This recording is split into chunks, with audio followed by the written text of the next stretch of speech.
Hello everyone, welcome to beta maths academy.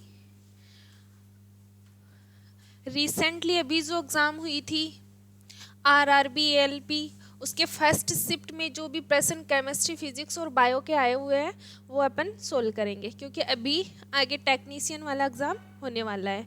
तो इसके लिए अपन 20 प्रश्न आए थे, उसमें फर्स्ट शिफ्ट में केमिस्ट्री, फिजिक्स और बायो के उनका सॉल्यूशन आज हम करेंगे। तो चलो देखते हैं पहला प्रश्न। पहला प्रश्न अपना है केमिस्ट्री से। पदार्थ के कण किसके कारण निरंतर गतिमान रहते हैं? कि जो मैटर होता है उसमें कण होते हैं वो निरंतर क्या करते हैं, गति करते रहते हैं। तो वो किस कारण गति करते रहते हैं, कौन सी उसमें एनर्जी होती है जिसके कारण वो गति करते रहते हैं? तो देखो, kinetic energy, mechanical energy, nuclear energy और केमिकल एनर्जी। तो कौन सी एनर्जी होगी, कौन सी एनर्जी होगी?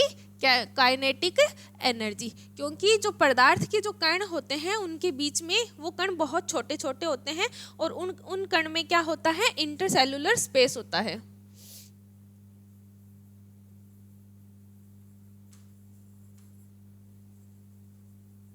इंटरसेलुलर स्पेस होता है, अंतराकोशिकीय अवकाश होता है, जिसके कारण वो क्या करते हैं, गति करते रहते हैं। और जो पदार्थ के कण होते हैं वो क्या होते हैं, स्टेबल होते हैं और वो कण क्या होते हैं, बहुत छोटे होते हैं। तो जो पदार्थ के कण होते हैं वो किस पे डिपेंड करते हैं, टेम्परेचर पे डिपेंड करते हैं। जैसे जैसे टेम्परेचर बढ़ाते जाएंगे वैसे वैसे कण क्या करेंगे, गति करते रहेंगे। जैसे अपन वाटर को बॉयल करते हैं तो उसमें आप देख सकते हैं कि पानी बॉयल होता है तो उबलता है, तो उसमें क्या होता है, कणों में गति होने लग जाती है। तो इसका फर्स्ट आंसर कौन सा होगा, काइनेटिक एनर्जी। जो मैकेनिकल एनर्जी होती है वो क्या होती है, kinetic energy plus potential energy.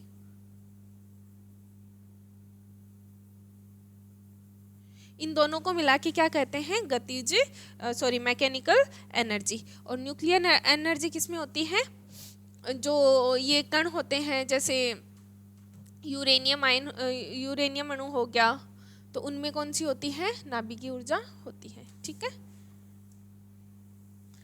दूसरा प्रश्न है, एक कार क्रमशः 10 किलोमीटर प्रति हावर और 20 किलोमीटर प्रति हावर, 30 किलोमीटर प्रति हावर और 60 किलोमीटर प्रति हावर की चाल से 3 किलोमीटर की चाल क्रमिक दूरियां तय करती हैं। तो इस कार में कार की औसत चाल क्या होगी? तो अपन को क्या एवरेज वो स्पीड निकालनी है। तो इसके लिए देखो अपन को क्या दी गई है, यहाँ पे स्पीड दी गई है कितनी, 10 किलोमीटर प्रति हावर, 20 किलोमीटर प्रति हावर और 30 किलोमीटर और 60 किलोमीटर प्रति हावर। ये चार अपन को क्या दी गई है, स्पीड दी गई है कि चाल से 3 किलोमीटर की 4 क्रमिक दूरियां होती हैं। तो अपन को डिस्टेंस कितनी दी गई है, 3 किलोमीटर। अपन को यहां से क्या निकालना है, टाइम निकालना है। तो जो इसका फॉर्मूला होता है वो क्या होता है, speed equal distance upon time. ठीक है। तो अपन को टाइम निकालना है, तो क्या हो जाएगा, 3 किलोमीटर की 4 दूरियां, मतलब 3 3 3 और 3, टोटल है 12 किलोमीटर। तो क्या हो जाएगा, 3/10 और 3/20, 3/30 और 3/60। ठीक है। अब अपन को क्या निकालना है, टाइम अपने पास है और टोटल दूरी देखो, टोटल जो डिस्टेंस होती है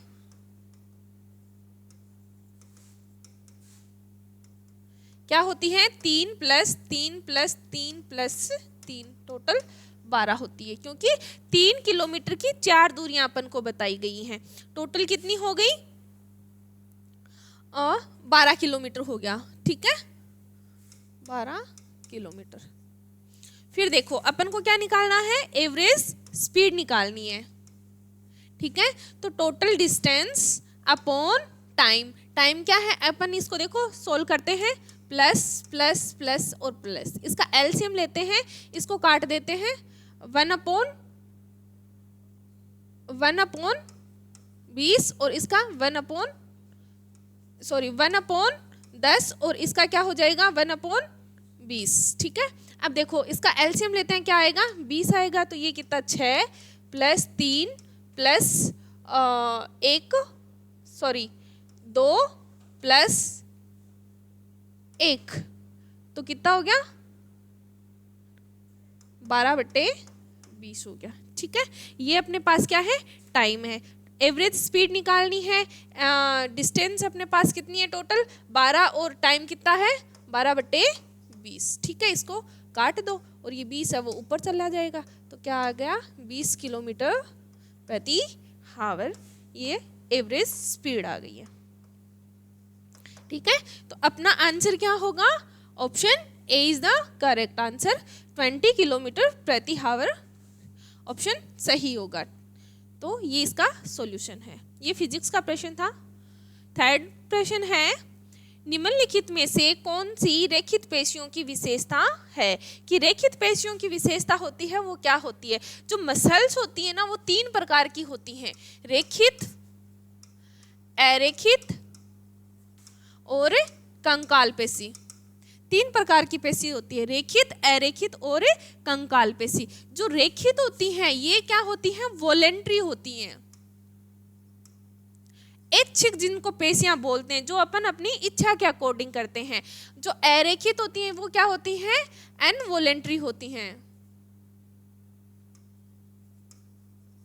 है ना। तो जो ऐच्छिक पेशियां होती हैं, जो अपन अपनी इच्छा के अनुसार कोई कार्य करते हैं, जो अपनी इच्छाओं पे डिपेंड करता है, तो उसमें जो मसल्स काम में आती हैं, जैसे अपन अपने हाथ से कोई काम करते हैं या फिर कोई रनिंग करता है अगर कोई व्यक्ति, तो वो क्या होता है थोड़ी देर बाद में थक जाता है, तो वो उस पर डिपेंड करता है, उसकी ऐच्छिक पेशियों पर डिपेंड करता है।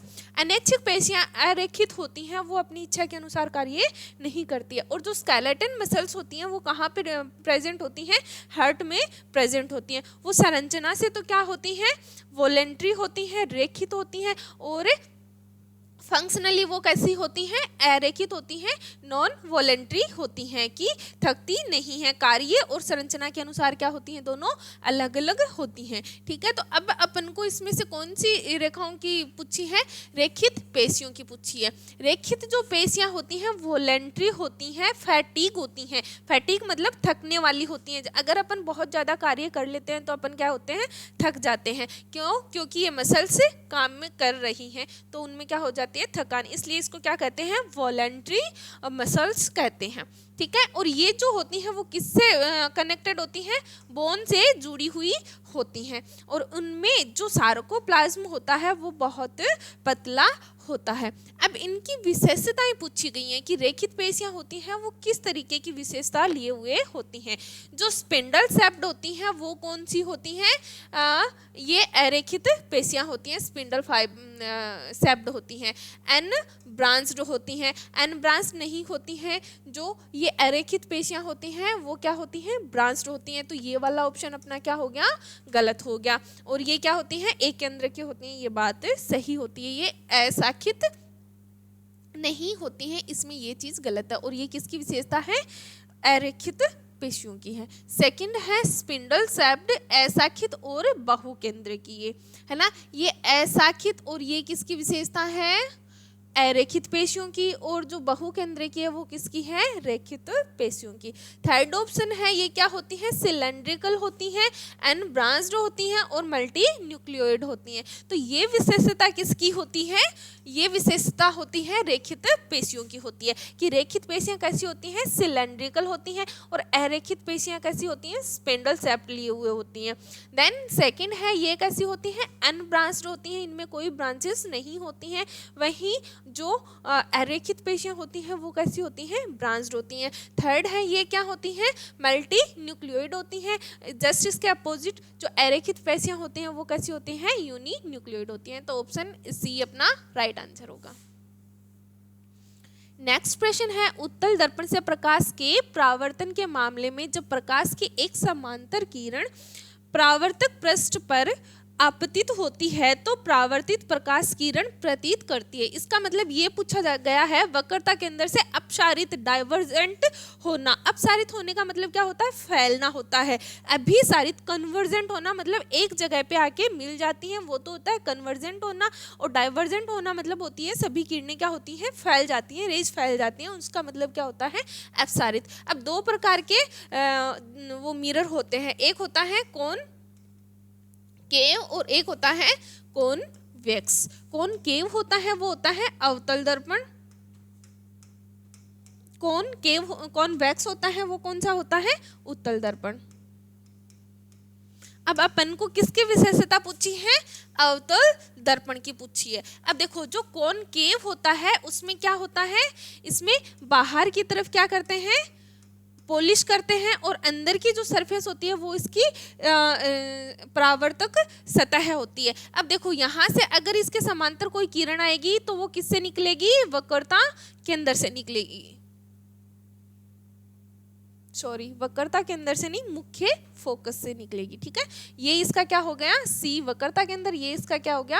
फोकस बिंदु हो गया। ठीक है, अब यहाँ से जस्ट इसके समांतर आ रही है तो वो किससे निकल रही है? फोकस बिंदु से निकल रही है। यहाँ से आ रही है तो ये यहाँ से आ रही है, यहाँ से निकल रही है तो ये क्या हो गया? कन्वर्जेंट होना हो गया। ठीक है, कन्वर्जेशन हो गया कि इसमें क्या होता है? सभी किरणें परावर्तक पृष्ठ पे आपतित होती हैं, आपतन होने के बाद में ये मुख्य फोकस से निकल जाती हैं। ये तो किस प्रकार का मिरर हो गया? कन्वर्जिंग मिरर हो गया। देन सेकंड है कॉन्वेक्स, अपन को पढ़ना है कॉन्वेक्स मिरर। ठीक है, तो इसमें क्या होता है? इसमें जो अंदर की सतह होती है ना, इस पे तो क्या की हुई होती है? पॉलिश करी हुई होती है, और इस पे ये क्या है? इसकी मुख्य अक्ष है। इसके समांतर अगर मुख्य अक्ष के समांतर कोई किरण आई है तो वो क्या करेगी? ऐसे फैल जाएगी, ऐसे फैल जाएगी। ठीक है, इसलिए इसको क्या कहते हैं? डाइवर्जेंट मिरर कहते हैं, डाइवर्जिंग मिरर कहते हैं। तो ये बाद में क्या करती है? पीछे की तरफ अपन को मिलती हुई प्रतीत होती है, और ये जहां पे मिलती हुई आभासी रूप से अपन को क्या करती है? काल्पनिक रूप से अपन को मिलती हुई प्रतीत होती है। ये इसका क्या होता है? फोकस बिंदु पर परावर्तक सतह से आती है तो ये क्या करती है? फैल जाती है। ठीक है, तो ये क्या होगा? वक्रता केंद्र से अपसारित होगी? जी नहीं, मुख्य अक्ष मुख्य फोकस से क्या होगी? अपसारित होगी। तो इसका ऑप्शन क्या होगा? Diverse from the main focus. तो option B is the correct answer. और जो अवतल दर्पण का पूछे तो उसका अवतल दर्पण में पूछे तो क्या होगा? मुख्य फोकस पे अभिसारित। ठीक है, converge on the main focus. ठीक है, तो अगर अवतल दर्पण हो तो ऑप्शन डी सही होगा, उत्तल दर्पण है तो ऑप्शन बी सही होगा। ठीक है, तो अपना बी आंसर सही है। नेक्स्ट प्रश्न है, किसी वस्तु द्वारा इसकी स्थिति तथा विन्यास में परिवर्तन के कारण प्राप्त ऊर्जा को क्या कहते हैं? कि इसकी स्थिति और विन्यास में अगर परिवर्तन हो रहा है तो उससे प्राप्त ऊर्जा को क्या कहते हैं? तो देखो, जो स्थितिज ऊर्जा और गतिज ऊर्जा, अगर किसी वस्तु की गति के कारण परिवर्तन हो रहा है तो वो तो कौन सी होगी? गतिज ऊर्जा। अगर किसी की स्थिति और विन्यास के कारण परिवर्तन हो रहा है तो वो ऊर्जा कौन सी होगी? स्थितिज ऊर्जा होगी। और इन दोनों को मिला के क्या करते हैं?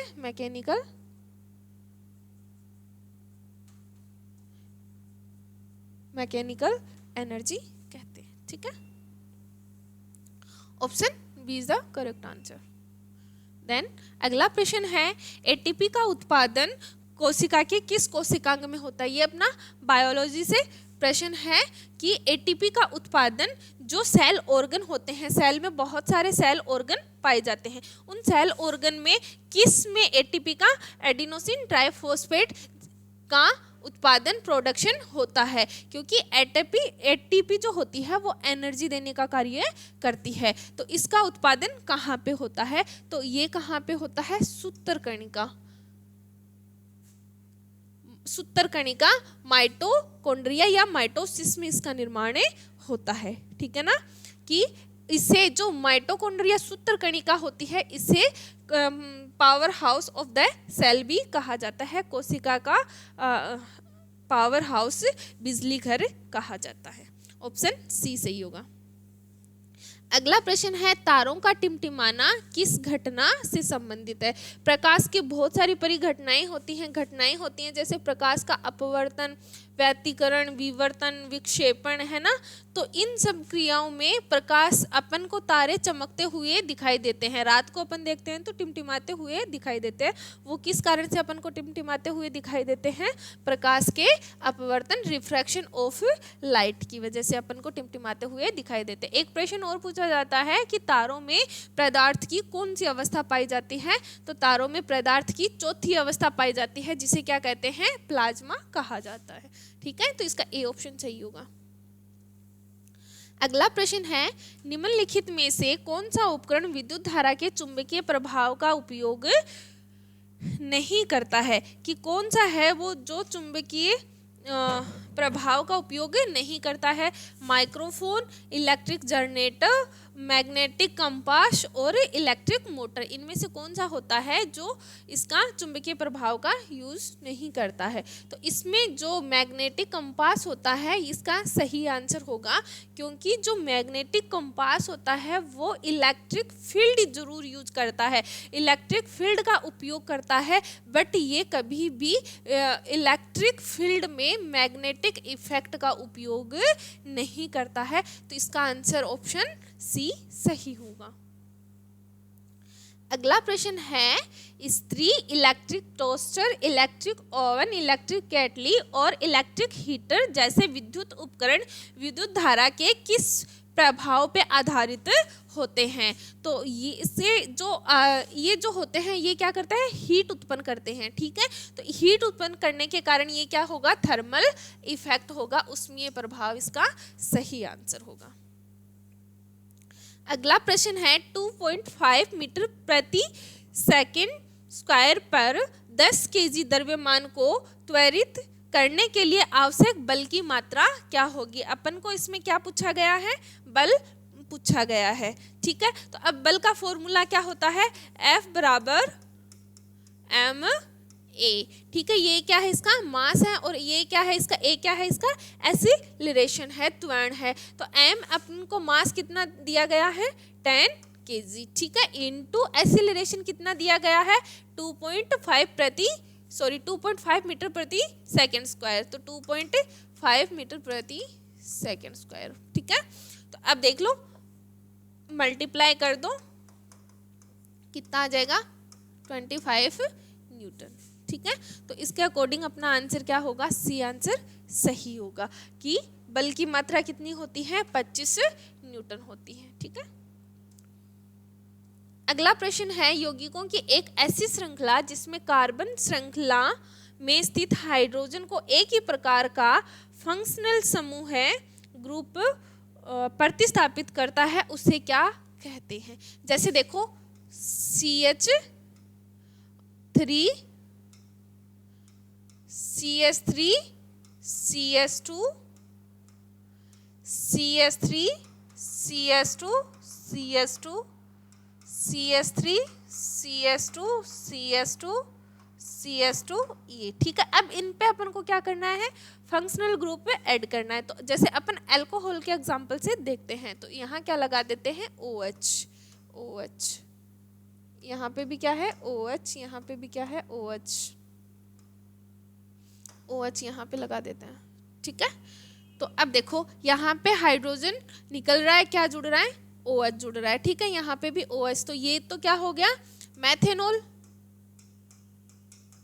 ये क्या हो गया? एथेनॉल। ये क्या हो गया? प्रोपेनॉल। ये क्या हो गया? ब्यूटेनॉल। ठीक है, तो ये क्या होती है? अल्कोहल होती है। ठीक है, एथेनॉल।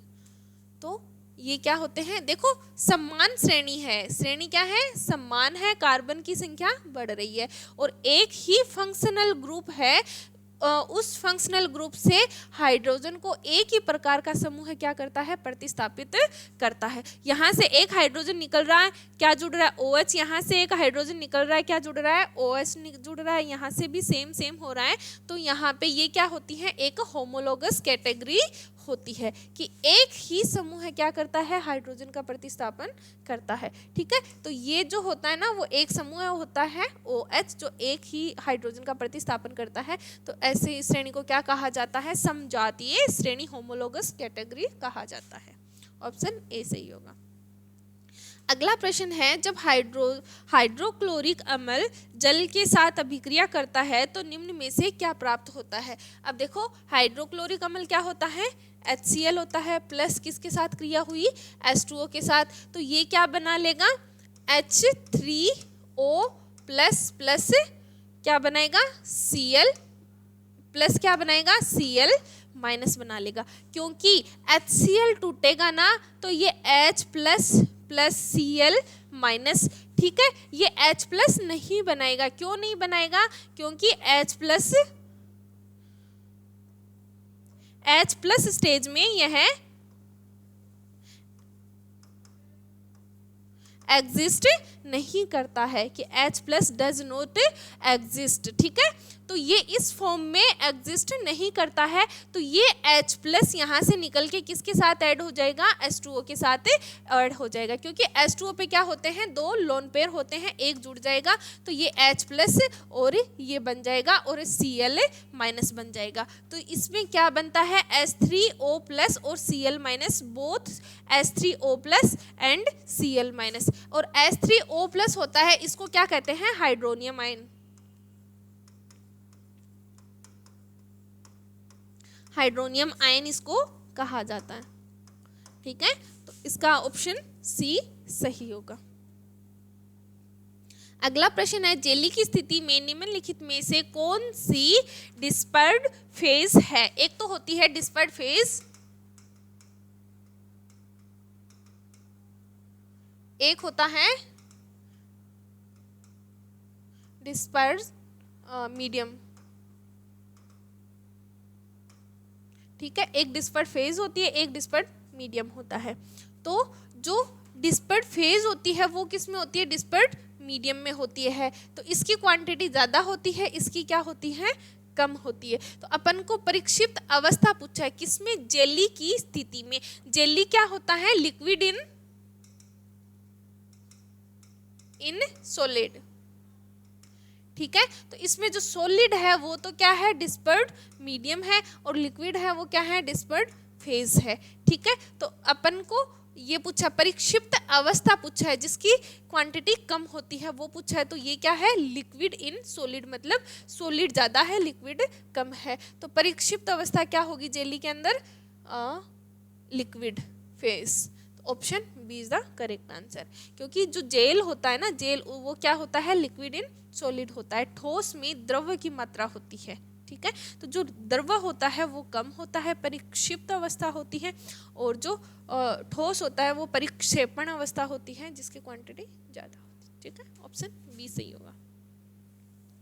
अगला प्रश्न है, CuO plus NH3 arrow Cu plus N2 plus H2O के लिए सही संतुलित अभिक्रिया का चयन करें। तो अब अपन को इस अभिक्रिया को क्या करना है, बैलेंस करना है। ठीक है ना, तो बैलेंस करने के लिए अब देखो, अब इसमें देखो, सबसे पहले इसको बैलेंस करना है कि जो रिएक्टेंट है और जो प्रोडक्ट बना है उनकी मात्रा क्या होनी चाहिए, समान होनी चाहिए, संख्या क्या होनी चाहिए, इनकी समान होनी चाहिए। अब देखो यहाँ पे क्या है, 3 Cu है। ठीक है, तो यहाँ पे कॉपर के 3 है, ठीक है, अणु है, तो सॉरी हाँ परमाणु है, तो ये भी यहाँ पे कॉपर के कितने हैं, 3 है। ठीक है, फिर ऑक्सीजन यहाँ पे कितने हैं, 3 है। तो अब देखो इधर देखो ऑक्सीजन कितने हैं, 4। तो ये वाला ऑप्शन क्या हो गया, गलत हो गया। अब सेकंड देखो, ये गलती से बाय मिस्टेक टाइप हो गया है। ठीक है, तो अब देखो इसमें है 3 CuO, 3 कॉपर हैं, तो ये देखो 3 कॉपर हैं। ठीक है, फिर है 3 ऑक्सीजन, तो यहाँ देखो ये 3 क्या है, ऑक्सीजन, यहाँ तक सही है। फिर देखो 2 NH3, तो यहाँ पे नाइट्रोजन कितने हैं, 2 हैं, तो नाइट्रोजन यहाँ कितने हैं, 2 हैं। फिर है हाइड्रोजन, 3 ये हैं, 2 ये, 3 इंटू 2 तो कितने हो गए, हाइड्रोजन 6 हो गए, 3 इंटू 2 तो हाइड्रोजन कितने हो गए, 6 हो गए। तो ये क्या हो रही है, एकदम से बैलेंस हो रही है। नीचे वाले ऑप्शन अपन को नहीं देखने, तो ऑप्शन बी अपना क्या होगा, सही आंसर होगा। तो ये दोनों तरफ ये क्या है, बैलेंस है कि इस तरफ भी इतनी है और इस तरफ भी इतनी है, दोनों की मात्रा क्या है, इस तरफ दोनों तरफ क्या है, प्रोडक्ट और रिएक्टेंट क्या है, समान समान है। ठीक है, तो इसके लिए ऑप्शन बी सही होगा। अगला प्रश्न है, यदि पृथ्वी और x दूरी पर रखे एक सेव के बीच आकर्षण बल क्या है।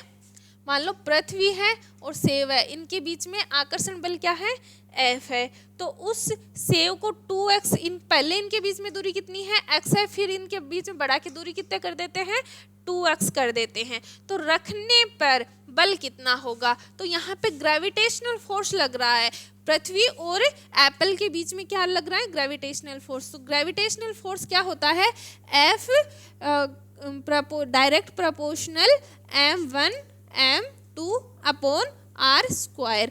m1 क्या है, एप्पल का मास है, m2 क्या है, अर्थ का मास है। ठीक है, इनके दोनों के तो क्या होती है, डायरेक्ट प्रोपोर्शनल होती हैं, और इन दोनों के मध्य की बीच की दूरी की क्या होती है, इनवर्स प्रोपोर्शनल होती है। तो अब देखो अपन को पहले क्या बताया है, x दूरी बताया है, तो f समानुपाती proportional direct proportional 1 upon r square. फिर अपन को दिया है कि 2x दूरी होने पे पहले क्या है, 1 अपॉन x की होल स्क्वायर। फिर 2x बताया है, तो f क्रॉस प्रोपोर्शनल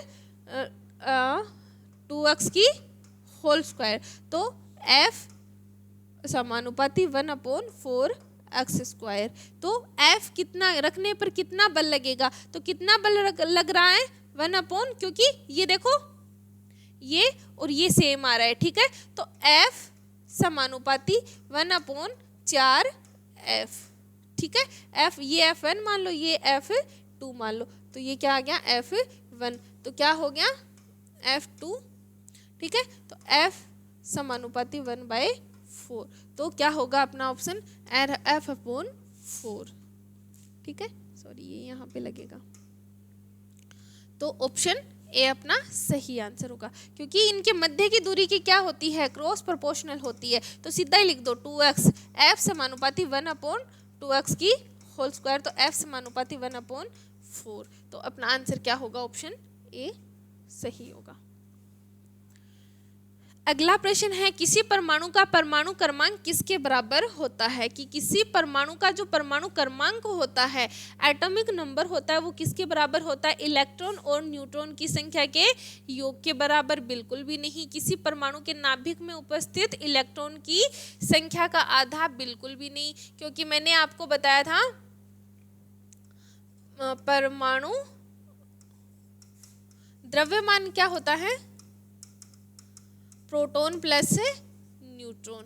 ठीक है, प्रोटॉन की जो संख्या होती है उसी को अपन क्या कहते हैं, परमाणुओं की संख्या या परमाणु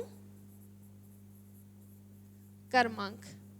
तो परमाणु क्रमांक जो होता है या परमाणु संख्या होती है, वो प्रोटॉन की संख्या के बराबर होती है। तो अब देख लो कौन सा ऑप्शन है, प्रोटॉन और न्यूट्रॉन की संख्या का योग की कुल संख्या, जी बिल्कुल भी नहीं। ये द्रव्यमान संख्या होती है, द्रव्यमान संख्या को दर्शाती है।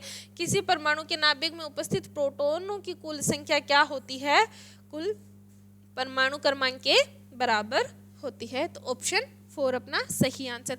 और अगर कोई न्यूट्रल एटम है तो उसमें न्यूट्रल एटम होगा तो उसमें जो प्रोटॉन की संख्या होती है वही क्या होती है, इलेक्ट्रॉन की संख्या होती है। एटम न्यूट्रल होना चाहिए, उस पर ना कोई नेगेटिव ना कोई पॉजिटिव चार्ज होना चाहिए। अगला प्रश्न है, लक्षण निम्न में से किससे प्रभावित हो सकते हैं।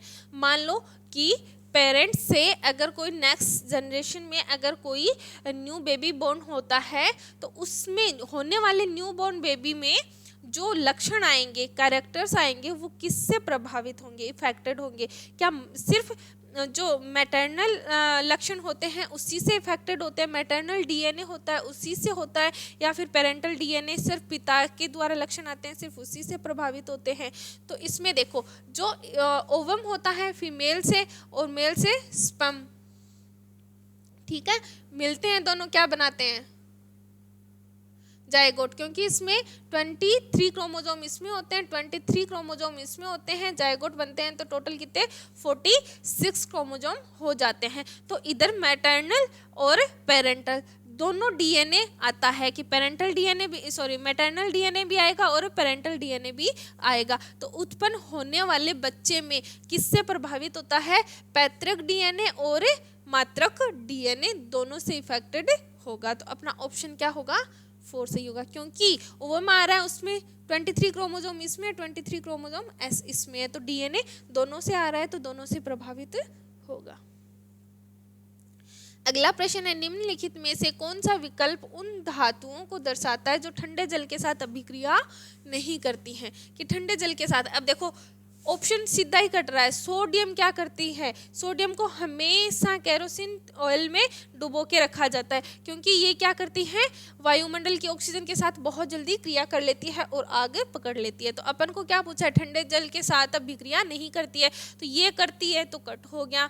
फिर इसमें भी सोडियम दे रखा है तो ये भी कट हो गया, इसमें भी सोडियम है तो ये भी कट हो गया। फिर अपना ऑप्शन क्या बचा है, एल्यूमिनियम, आयरन और जिंक। पोटेशियम और सोडियम दोनों को ही तेल में डुबोकर रखा जाता है। ठीक है, ये क्या होती हैं, क्षार धातुएं होती हैं। तो अपना ऑप्शन क्या सही होगा, option D is the correct answer. अगला प्रश्न है, निम्नलिखित का मिलान कीजिए। आपको मिलाना है, इसको मैचिंग वाला प्रश्न है।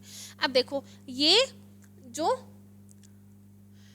फ्लावर होता है, पुष्प होता है, उस पुष्प के 4 भाग दिए गए हैं और अपन को क्या करना है, मैच करना है। अब प्रथम देखो, स्त्री केसर का सुजा हुआ निचला भाग होता है, ठीक है, जो गाइनोसियम होता है, जो मेल रिप्रोडक्टिव ऑर्गन और फीमेल रिप्रोडक्टिव ऑर्गन होते हैं फ्लावर में। मेल रिप्रोडक्टिव ऑर्गन होता है वो होता है एंड्रोसियम, जो फीमेल रिप्रोडक्टिव ऑर्गन होता है वो क्या होता है, गाइनोसियम होता है। ठीक है, पुमंग और जायंग। तो इसमें स्त्री केसर का फूला हुआ भाग पूछा है, तो फूला हुआ भाग क्या होता है, ओवरी होता है। तो एक का क्या हो गया, थर्ड ऑप्शन हो गया। अब देख लो, एक में थर्ड, एक से ही अपना आंसर निकल रहा है, एक से ही अपना एक अगर पता हो तो अपना आंसर निकल रहा है। अब देखो सेकंड देखते हैं, स्त्री केसर का मध्य फूला हुआ भाग क्या होता है, कि जो पिस्टल होती है उसका मध्य का भाग क्या होता है। ठीक है, तो मध्य का भाग होता है, क्या होता है, स्टिग्मा होती है, लंबी तंतुनुमा संरचना होती है, इससे वो क्या कहलाती है, स्टिग्मा कहलाती है। तो ऑप्शन बी में क्या हो गया 4। तो लंबा फुला हुआ भाग क्या कहलाता है, 1 मिनट, 2 में बी, 1 मिनट रुको, अपन मैच करके देखते हैं, पहले ऐसे नहीं लगाएंगे।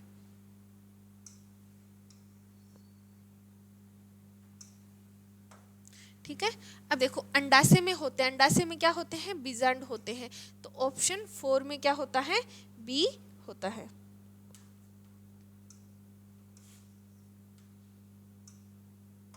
ऑप्शन बी में क्या, ऑप्शन डी में क्या होगा, बी होगा। ठीक है, तो ऑप्शन डी में बी होगा। और जो स्त्री केसर का शीर्ष भाग होता है, शीर्ष भाग क्या कहलाता है, स्टिग्मा कहलाता है, ए कहलाएगा। तो इसका ए हो गया, इसका बी हो गया। स्त्री केसर का मध्य लंबा भाग क्या होता है, मध्य लंबा भाग होता है स्त्री केसर का मध्य लंबा भाग होता है स्टिग्मा, वर्तिका। तो इसमें ऑप्शन 4 हो गया। स्त्री केसर का सूजा हुआ निचला भाग क्या होता है, ओवरी, अंडाशय होता है। तो 3 4 डी नहीं, सी डी ए बी, तो सी डी ए बी नहीं, इसमें तो कोई ऑप्शन ही नहीं है, सी डी ए। तो देखो इसमें अपन को थोड़ा सा ऑप्शन में करेक्शन करना पड़ेगा कि स्त्री केसर का सूजा हुआ जो भाग होता है वो क्या होता है, ओवरी होती है, सी। स्त्री केसर का मध्य लंबा भाग है, ये स्टिग्मा नहीं होती है, ये क्या होती है, स्टाइल होता है। ठीक है, तो 2 में क्या होगा, डी होगा। फिर स्त्री केसर का शीर्ष भाग क्या होता है, तो शीर्ष भाग हमेशा क्या होती है, वर्तिकाग्र स्टिग्मा होती है, तो इसमें ए होगा। अंडाशय में हमेशा क्या होते हैं, बीजांड होते हैं, ओव्यूल होते हैं, तो B answer. C D A B, तो सी यहाँ पे बी ना होके यहाँ पे क्या होगा, डी होगा। सी डी ए और बी, ये सही आंसर होगा। ठीक है, तो ये इसका सही आंसर है। अब जो स्त्रीकेसर होता है, पिस्टल जो होता है, उसकी संरचना ऐसे बनाते हैं। ठीक है, ये इसकी क्या होती है, संरचना होती है। ये इसमें ऐसे क्या होते हैं, बीजांड लगे हुए होते हैं। तो ये जो नीचे का फुला हुआ भाग होता है ना, वो तो क्या होती है, ओवरी। ओवरी के अंदर क्या होते हैं, ओव्यूल। ये क्या होती है, स्टाइल। ये क्या होती है, स्टिग्मा। जो पोलन ग्रेन होते हैं वो सबसे पहले कहाँ आते हैं, इस पे स्टिग्मा पे आते हैं, और स्टिग्मा से स्टाइल में होते हुए कहाँ चले जाते हैं, ओवरी में चले जाते हैं। तो ये थे अपने अभी जो 25 नवंबर को ALP की एग्ज़ाम हुई थी, उसके फर्स्ट शिफ्ट के 19 क्वेश्चन। ठीक है, तो आज की क्लास अपन यहीं पे ख़त्म करते हैं। Thank you.